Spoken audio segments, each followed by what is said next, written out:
With billions of dollars being spent to build data center infrastructure in Wisconsin and across the country, there are many opportunities for local businesses to capitalize.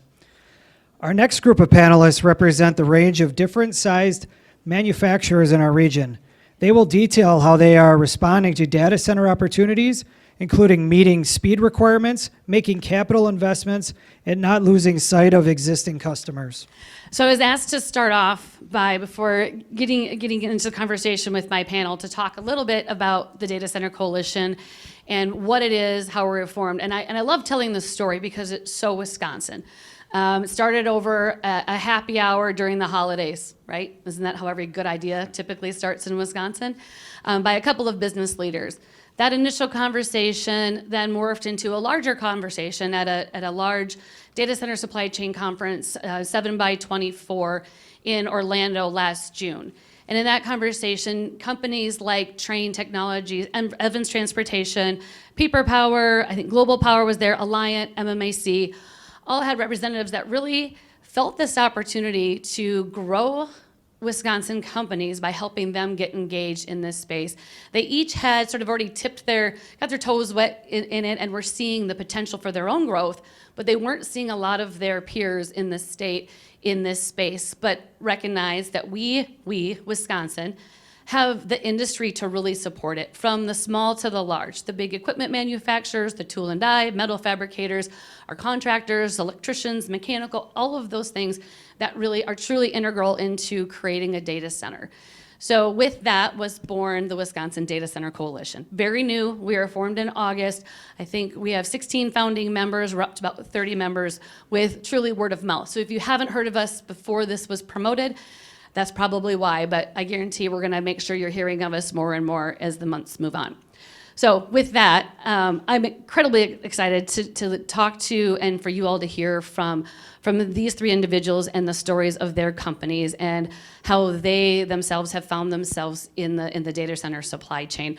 So I think I don't need to go in any particular order, so Nicholas, maybe I'll just start with you because you're closest to me and talk about Milwaukee Broach Company and your story and how what you were doing before and how you ended up getting into this space. Sure. So Milwaukee Broach Company, we're a small company located in New Berlin. We make precision cutting tools called Broach tools. It's a pretty niche industry. Over the years, we service markets, the hand tool, automotive, aerospace, and power gen markets. We've sort of found our niche over the last 10 years, primarily in the aerospace and power gen markets. So we're selling tooling to anybody, any OEMs that are making gas turbines, essentially, whether it be for aero or power gen or both. We've really kind of seen a lot of growth, obviously, in these areas, and we've kind of invested into growing with these companies, and obviously it's opened more opportunities for us. So that is kind of the space that we fit. Awesome, thanks. Tim, how about Banker Wire? Yeah, so Banker Wire, we are providing the wire mesh partition, the mesh panels for this space. And if you envision sort of a locker room for each data center, each server room, there's separate server rooms. And so the mesh is welded and or woven panels, and the panels can be provided in sheets. They can be provided in rolls. We can provide them with framing, and so it's been a really unique scenario for us, as I've shared with this group, where we've discovered back in like late 2021, early 22, we started seeing these certain specs started to climb for us, and we had no idea we were actually in the industry in the beginning, and then those specs kept climbing so significantly that we obviously needed to figure out what was going on. That's awesome. Well, can I stop before, because Tim shared a little bit more on the background of that story before when we were on our prep call. What really was driving your business before you entered the data center market? Oh yeah, that's a great story. So post-COVID, we had a big push for us on the welded side. The big box stores, dog kennels. A lot of people probably in this room actually went out and bought a puppy, right? And so we had a big push, which is, if you can envision for us, we were producing about 2 to 3 truckloads a week for welded wire mesh panels for a decent-sized, large customer for us. And then they came to us, let's say mid-late 2021, and said, we need you to get to 9 truckloads a week. So we had to go from 2 or 3 truckloads a week to 9 truckloads a week. We went out and basically tried to find every single welder, mesh welder in the United States.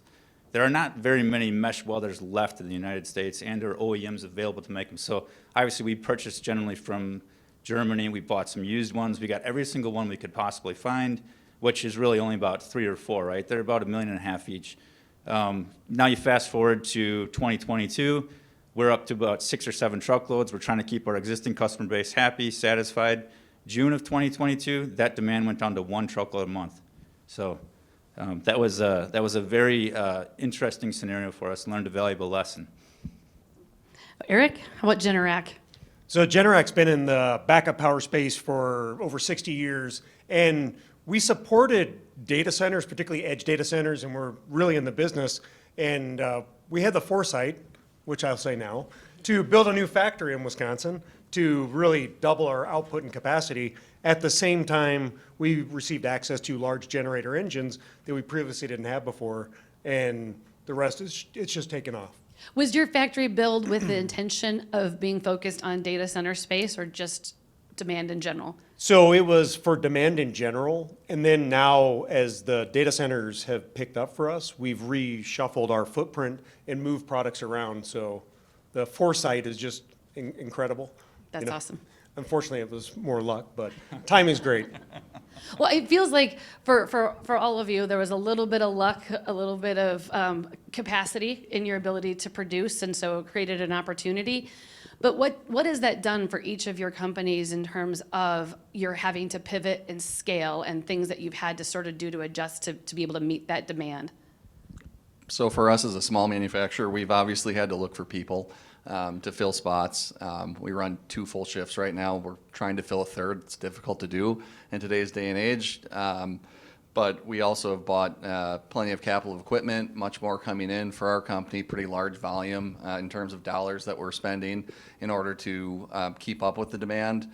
And then we've also just kind of changed the way we sell. You know, we had a lot of larger companies that are in the gas turbine business come to us and say, well, here's our, huge order for you, and react to it. Now we're trying to get out to these clients and say, hey, this is here. You're not, maybe the only person in the market that's reaching out. So can we look at this from a smarter way of planning? And, it's more of selling capacity than it is, spot buys now for us. And that's really helped us with our planning and also able to perform because they're preloaded into the schedule, and we're able to react to that and build a little bit ahead of time for what we give them for lead time. But, we already have things in the works going. So it's really increased our business. I want to say our backlog has grown immensely since the real boom, and the real boom came for us probably late 2023, early 2024, and we're still experiencing it. It seems like it's going to be around for a bit. So Awesome. Yeah, thanks. And I think to add to that boom scenario, this is definitely a wave that I believe. I shared that previous story with the big box stores. This is a wave that we're riding this first wave. There are going to be additional waves to follow, and so with our story, going back to that big box scenario, we obviously added significant capacity, which has now really helped us out on the welded side. Unfortunately for us, the significant demand for us now was on the woven side. So in early 2022, we saw these 2 or 3 specs that just continued to get this demand climbing even more and more and more to the millions of square feet. And so we had to go out and again procure machinery and equipment, and then we had to make that our own equipment internally. And so adjusting to that was difficult. But again, you have to make hay while the sun shines, right? That's what we do. We adjust and we keep growing. And managing the lead times is absolutely imperative. As that you heard that from the first group. That's what we do. We consider ourselves a job shop on steroids. And it's an absolute necessity for us being in that construction space, providing products for that construction industry. Our lead times historically, since I've been here been at Banker Wire for the past 19 years, we've generally been about 3 to 4 weeks. It's a bad scenario for past 5 weeks. I would say 2023 to 2024 timeframe, because of data centers, we were getting pushed all the way out to, let's say, a 12-week timeframe. our existing customer base was extremely upset with us. So we had to go out and do everything we could to start building that equipment, start planning, doing all the things necessary to get that capacity back up. So we increased capacity, I would say about 25-30% on that woven side. I'm happy to report that the demand woven is up about 5% 2024 versus 2025, and our lead times are back down about 2 to 3 weeks. So I think we've met that proper capacity demand need. On top of that, the data centers and/or the construction space, it's a really interesting scenario, and I didn't understand this until I started coming to the WIDCC meetings. They are very supportive of all the local communities and wanting to make sure that all the local contractors, fabricators, everyone are getting jobs. When I first started to do this, I was like, I need to get after this and try and figure out if I can, personally develop my own product to scale for them to get the value add. And come to find out, doing what we've been doing for the last 19 years, supporting distribution, supporting fabricators, supporting manufacturers nationwide, is exactly what we should be doing and staying in our lane, because that's what continues to help the data centers, where they're out supporting all those local, regional fabricators or GCs or whatever it may be. That's awesome, Tim. I might come back and build on that after Erik has a chance to kind of give his. No, I think Nick and Tim both brought it up that you have to keep in mind your legacy customers as you're trying to grow and scale, because they're the ones that got you in position to take advantage of it, so you can't walk away from them. And I think that's a pitfall that a lot of companies can run into, is that you have this great opportunity, a customer dangling a big purchase order, but is that one time? Is it 2 times? Or do you have 19 years of experience with the same people coming back, repeat buyers? And it's balancing that with the potential for growth. And I think everybody has to have that in the back of their heads, that are you ready to scale with that so you can maintain both customer bases? And how do you, so this maybe goes back, Erik, you start with this one. It has to be scary, the level of risk. How do you get the team or the leadership on board? And whether it's capitalization or, divesting, however that might be, like, what is that conversation that takes place? How do you say this is where we need to go with this? I think everybody looks at capital deployment differently, and it has to fit within your wheelhouse and what you feel comfortable investing. And then you can invest to the position where you're uncomfortable but manageable. And so it's that balancing act that people have to go through. I think maybe interest rates are constraining some of it right now. As interest rates have come up, people are less willing to bet that risk and like jump really big, which is probably making it, for the people that do invest, more market opportunity available. Because if you can grow, then you're given that opportunity. Yeah, that's awesome. Either of you want to jump in on that? Yeah, I think that you said that perfectly. The only thing I would add is by investing in this CapEx, becoming more automated, pre-crimp woven and/or the welded products and machinery and equipment that we've had. As you heard, our company's from 1896, right? So equipment is older, and by being able to invest in this CapEx, putting PLC controls and doing all the things that we know we must do, because we don't have the ability to continue to hire more employees every year. This has it allows you that opportunity, right, to go out and make that CapEx investment. And okay, let's assume that maybe things do slow down. You adjust. You can go to 2 shifts. You can go to 4 10s. There are many things that you can do and you should do, but you now have made the investment for better equipment, better CapEx, and you're leaner and more efficient. Mm-hmm.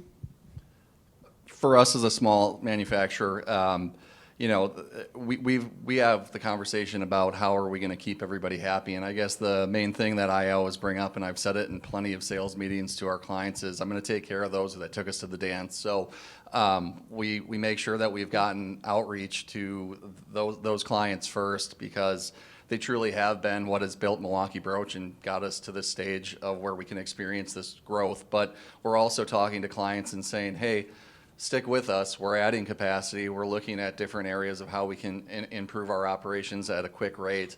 We're also looking at operations of how we can combine them, less setups, more hours, more people. So, and I think the need is very high right now. So you're not out of the game by saying no right now, right away, but you're saying, hey, stick with me. Please keep me in on your quotations, on your RFQs, and let's see where these things go, and let's see if we can scale in the future. But we're trying to stay diversified as we can amongst our client base while also adding. So we're hearing some of that in the conversations that we're having with manufacturers that are interested in being, whether it's part of the coalition or being part of the data center supply chain, is kind of some of the barriers to entry. So kind of twofold on that. One, you talked about there's so much demand out there, right, Nicholas? Are you seeing more and more opportunities to collaborate where maybe before it would have been a competitor, but now it's maybe you're both working for the same supplier and trying to do things better collectively? Are you guys seeing any of that in your own, I guess, demand or your vendors? Honestly, not really. Like, we're so hyper focused on trying to take care of our core market right now. The collaboration has not really been there with other clients. We've had enough cap where we were able to absorb a lot of it without having to outreach. But we're certainly having to get more vendors in the fold and looking for better areas to diversify our operations, because before heat treat comes to mind.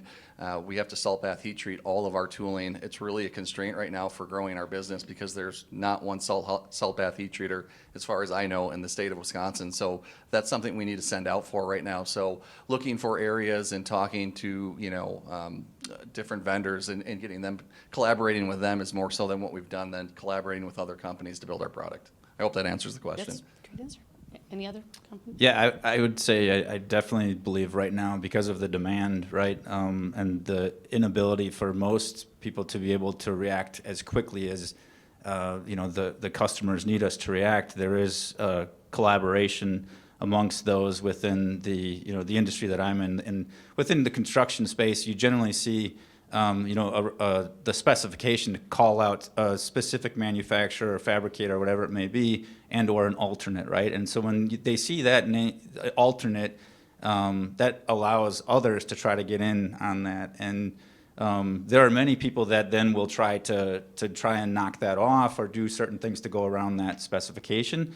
In the past, it's historically been very cutthroat, right? When the volume and demand and things are not available, when supply is readily available, now it's more of a scenario where it's like, hey, do you have this and can we work together? Can I please get on this train with you?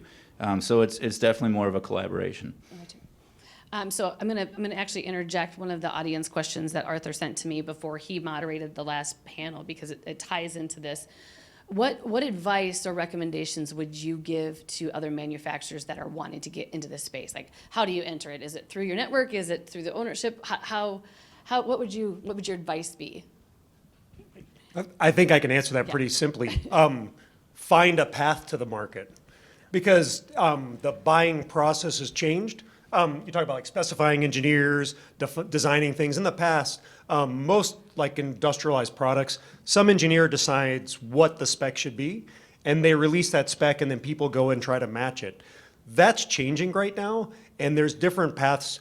Some buying groups are in the mix, some electrical wholesalers, different contractors that have not been involved before. They found somebody somewhere in a connection, and they're creating business opportunities. And I think that's where like opportunities like this, where you can network, somebody in this room is going to help you find some opportunity to enter the market. And it's just making those connections. It's even more important in these fast-growing, high-paced markets. Absolutely. The additional thing that I would add to that is, for me personally, going on certain sites, trying to understand how things were specified, right, and thinking as the supplier, I have a better path. I have an alternative that's going to streamline this, that's going to make it more efficient for these data centers. Trying to share that with them is like good luck, right? And also stay in your lane. But the one thing that finally brought all this to fruition, right, was we started in early 22, late 21, trying to research this, get an understanding of it, joining the WIDCC, right, going to that and then being able to speak with the individuals there that are actually at the data centers, at Bolt Construction, the individuals that are doing those things, and then being able to provide the information for you of what's really going on was extremely eye-opening for me. Mm-hmm. That's awesome. Do you want to just, otherwise I can go on to the next question. For us, I think it's just, I would, as a machine shop, we would look at, identifying areas that we can use our equipment for other things. So if I heard there's something in a data center, that needs grinding. It's like, hey, well, we have a bunch of grinding machines. Maybe I can lend myself to that, whether it's wire EDM. I don't know. I'm sure there's a lot of different processes out there that are required for these data centers and the build outs and all of the servers that are needed and the partitions and everything else. So I would just look at, what do I have operationally in here, and maybe start hitting the streets and figuring out what can I use my operations for to get into this market, because it could benefit them pretty greatly, it seems. So a lot of it's to network, right? Like Yeah. you're all in your network. So specific question for Erik and calling out Generac and your kind of a recent accomplishment that you guys just announced is your largest generator that was just produced. Can we talk about that, or do you want to brag about that for a minute? Sure. I mean, so we've I think actually changed our product line. So we've actually gone up, and we're now producing 3.25 megawatt units. By this time next year, we'll go up to 4 megawatt. And so we just increased the product line, and that's brought a different customer base than we had before, or the same customers buying different products now. Was that specifically for data center, or was that just backup generation for manufacturers or I would say communities for even? mission critical applications. Okay, yeah. I mean, so if you think about 3.5 megawatts, just for those of you who've heard a lot about power and power generation, maybe a small manufacturer would be equivalent to 3.5 megawatts potentially. Something Or like- larger. Or larger. So that's pretty cool. And the size of a school bus, right? Is what I understand. Yeah, yes, exactly. And so I guess, thinking forward, is that kind of the area where you're continuing to grow and expand on making that capacity larger?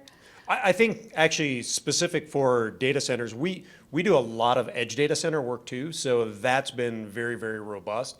And for those of you that don't know, like edge data centers are local computing side where they do some minor computation before going to a large data center to do the larger mass scale.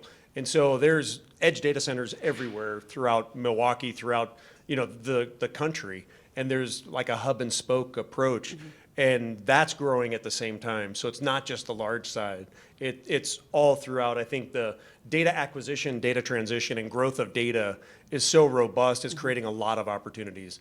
And those sites actually have a lot of major infrastructure, probably similar components and materials that are going into the sites. That's a really good segue to the next audience question. And it's similar to, I think, each of the other two panels answered this each. Do you see an AI bubble, or how long of a runway do you see this industry having for your companies, or just the supply chain in general? You can, whoever wants to go first. No, so I would say, is AI a bubble like the dot-com bubble? I don't think so, because people are already in that business and making money. There are some companies that are not, but there's people that have found a way to generate income and profit from AI. So is it going to grow at the same pace? Maybe, maybe not, but the adoption's growing faster than the growth of AI is. So and the more adoption is the more requirements for more data to be housed somewhere. So is it going to grow at the same pace? I don't know. But is it going to still be a very strong market and end market? And all these products and features, like anytime there's upgrades, you're looking 3 to 5 years, you're going back in. And in some of the accounts that I've met with here, they're already planning the next intervention in their sites. So they're looking 3 years out, they're going to replace batteries. 5 years out, they're going to replace racks. So once this is getting out there, it's going to just continue to go and be an engine for local businesses, which is why they want to build local communities to be part of the data centers, because it's going to be ongoing. And hundreds of people on site that are not employed by the data center, but doing maintenance and repairs on HVAC systems and other electronics. Awesome. Any other thoughts to that? I guess I would say from the construction standpoint, there's going to be that plateau, and I guess you call it a bubble then, right? Because they're going to stop potentially building the way they're building. They're constantly changing the chips. They're constantly changing designs of everything. They may start putting data centers underwater, right? We don't know what it's going to end up what it's going to look like at some point. But to call it a bubble, I think, is just trying to create negative spin, negative buzz, negative whatever it may be. And a funny story from my perspective, this Thanksgiving, my brother took a picture of me, and then he tried to have a video or had AI use it where I was trying to jump on a deer and was going to create this scenario where I'm going to start hunting deer from, just trying to tackle them out of a tree, right? And it was the craziest thing, but it made this realistic video picture hunting thing, and I thought to myself, my gosh, this is never going away if we're allowed to use AI to do stupid things like this at the Thanksgiving dinner table. So true.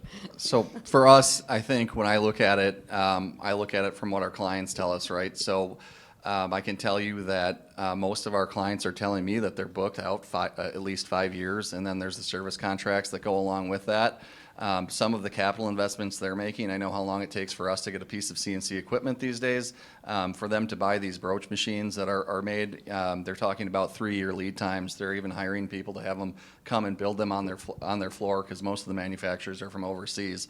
So when you think about they're investing millions of dollars into equipment they're not even going to realize for 4 years, 3-4 years, and then you think about just the overall demand and they're already telling us they're 5 years booked. I think it's the writing's on the wall that it's here to stay for a while. Now, that's just my interpretation from, the business and the conversations I have. That's awesome. So, at the crux of the coalition is to, grow the Wisconsin supply chain. And as an economic developer, and I worked at WEDC, and it's my passion and my goal to really strengthen Wisconsin, but also promote it. And we all know we're best in class when it comes to the way we do things, particularly in manufacturing. And knowing and learning from you guys, Tim, you weren't even sure or knew exactly you were in the data center supply chain. We hear that a lot, where you start providing a part and realizing, oh, this is bigger than I thought it was going to be. What advice or what guidance would you give just like all of your peers across the state, regardless of which specific sector that they're in, that would fit this? We talked about kind of the training, but just in terms of just really getting engaged to understand what their people, their vendors are doing, or their suppliers, I guess, that they're supplying. What advice would you give them? I guess, for us, we are extremely diversified, and we're fortunate to see certain markets rise and fall. And for us personally, Banker Wire, I can't tell you how grateful we are to be providing product for the data center space right now. And there are other markets right now that we used to be providing significant truckloads for that serve the automotive industry. They've been dead for 9 months, meaning 15 to 20 truckloads a month, 0 for 9 months. That's scary. There's also trucking. It's been slow for about 4 months. So, someone mentioned early on, GDP 1%. But think about that for just a second, right? That's 30%, maybe 40% of actual GDP right now. We should be thankful because it's coming from a private sector. So to be able to just get into that space and again, I mentioned early on, that second wave, I guess, is what I would really think about. Because to try to get into this first wave and or support those that are in the first wave is maybe the best thing to think about versus trying to maybe get into the products that are already being supplied or forcing your way through, because it's all about speed to market for them, and that's going to be difficult to go out and find equipment or do whatever it is in the next 2 months when they need product in 3 weeks. So I would just try to think about what does that next wave look like and what are those needs going to be? Is it going to be servicing those data centers? Any thoughts? It's all good. Covered it, I think. Okay, so one final question. I think as we're looking ahead at some, I don't want to say rough waters, but we have a lot of the negative media. The NIMBY, I think that word was used in one of the other panels, which it's very heavy from the social media. And from where you guys sit and stand and listening to your stories, it's a different spin on it. What would you recommend to everybody here in the room, your personal network, your employees in your companies? Like, what stories would you tell them to sort of give the different perspective? Or maybe you're already doing this, but I think we have to do more communicating in this. So I think maybe just feed everybody a little bit of some sound bites. For us, it's been nothing but a positive for Milwaukee Broach Company. I mean, I don't think we have one local client. We sell probably worldwide to pretty much any OEM of a gas turbine. It's a really niche market, which is strange to think that we're worldwide, but that's what it is. But it's been nothing but a positive. It's really driven our business. Obviously, we're able to take care of our employees very well, maybe better than we have in the past. You know, you're always, after COVID, it was really dire for us. Nobody was getting on an airplane. The power gen needs weren't as high, and now it's really came roaring back. So, you know, we're able to give back to our employees. We're able to hire more people, obviously, to create some job growth. Even though we're not that large of a company, I could see us, you know, definitely adding some people. And we're also, you know, again, reaching out to some local vendors and also just vendors general in the U.S. And providing more business to them. So I think it's been nothing but a positive in terms of growth and success for not only the company, but for the individuals that are working at the company. So, Thanks. Next. I guess I would add to what the first group, you know, I think it was Coleman maybe highlighted, where you know, it's really important. Where I guess a great story from this is the last meeting we had, WIDCC meeting. I was driving back with my head of sales, and he was like, "Why do we care if why do we care so much if we have data centers in Wisconsin? Banker Wire's providing mesh for data centers all over the country in North America. What does it matter to us, right?" And that was a really good debate driving all the way back from La Crosse. I think it's important, you know, like the first group mentioned, it's the future for us to think about what are our kids going to be doing, what do their jobs look like, and if we don't have a few of these in our state, we will be missing out.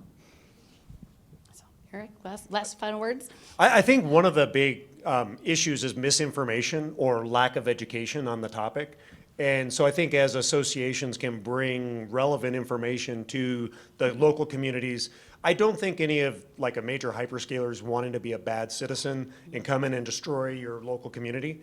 So it's getting the right information out to the right people that can make rational decisions and take it from emotional to like fact-based. How is it good for the community? How is it bad for the community? You know, it's unlike other situations where if you build the stadium near your neighborhood, you're going to have a lot of really bad traffic. It's going to be miserable.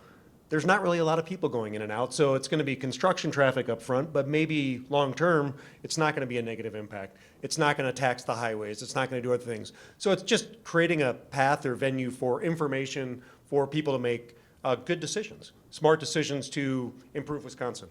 Awesome. Well, join me in thanking these guys. Appreciate your time and sharing your stories with everybody. Thank you.